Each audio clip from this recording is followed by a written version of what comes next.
Spouse says they love me, but they aren't in love with me. Hey guys, my name is Danny and I'm your life and a relationship coach. And today I wanted to talk about those 10 very difficult words to hear. I love you, but I'm not in love with you. Again, like I said, this can be very difficult to hear. And if your spouse has said this to you, or you have said this to your spouse, I empathize with you because you are in a very difficult predicament. And a lot of the times, we don't necessarily understand what that means. All we are hearing is, they don't love me anymore. But that is not true. The sentence itself is actually a red flag. It's a warning, basically saying, I am no longer happy in the relationship, but I am still in love with you. I still love you as a person. It is your partner's cry for help. Let's put it that way. So if you are in this situation and you feel like your relationship is coming to an end or that your marriage is over because your partner said this, that is not necessarily true. What I want to do is help you to change your perspective, redirect your mindset to understand what it means underneath that sentence, which is, I am no longer happy. So these next few steps are to show you how to reignite that connection in your relationship, how to make your partner happy so that you don't have to hear those words again. Let's get started. Number one, get to know your partner's love language. I've talked about love languages before.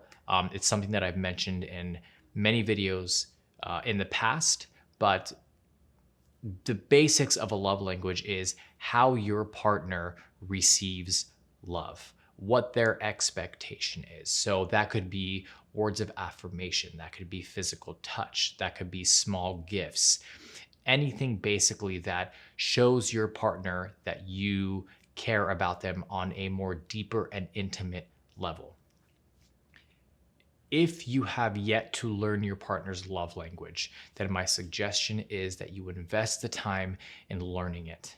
Because in learning it, you will be able to connect with your partner on a deeper level than you've connected with them before. A lot of the times when we don't know how to fully understand our partner, or we don't know how to connect with them on an emotional level, that's when we start to see an erosion of the relationship. And it's very possible that that is why you are in the position that you are now, where your partner loves you, but is not necessarily in love with you.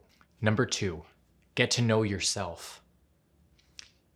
This happens all the time in relationships where people invest so much time in trying to make their partner happy and trying to make the relationship work, the busyness of life, the routine of life, that you start to forget about yourself. You start to not invest in yourself. So it is so important at this point that you invest in yourself. You make yourself happy. What are the things that interest you? What are the things that you like to do? It could be something as simple as, picking up photography again, if you were once a photographer and just stopped taking photos because of the monotony of life and things got too hectic and too crazy. It can be exercise if you were a runner or a jogger and you haven't done that in a long time.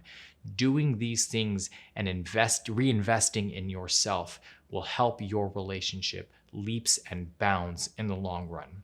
Because like I've said before, you cannot make somebody happy if you are not happy yourself. And remember what those words mean. I love you, but I'm not in love with you. It just means that I love you, but I'm just not happy in my current situation. Number three, change your perception and your approach. Changing your perception in the relationship involves a level of self-awareness. It is so important for you to be aware of how you process things, how you work emotionally, mentally, physically, spiritually.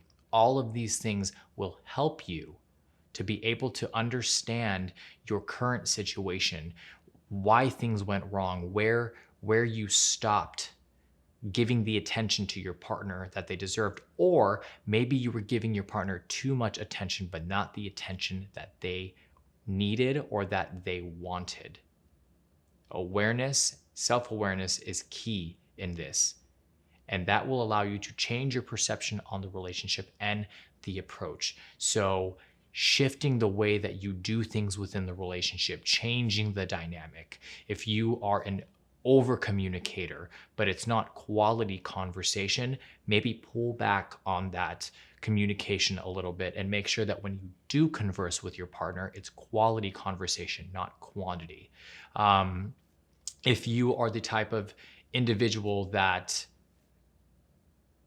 is negative or points out the wrong in your partner, you criticize a lot, make the conscious effort to change that and to be more positive, more compliments than criticism. All of these things will help to change the dynamic of your relationship and will help to bring you and your partner closer together. Last but not least is number 5, reinvent yourself. Now, this does not mean for you to completely change who you are as a person.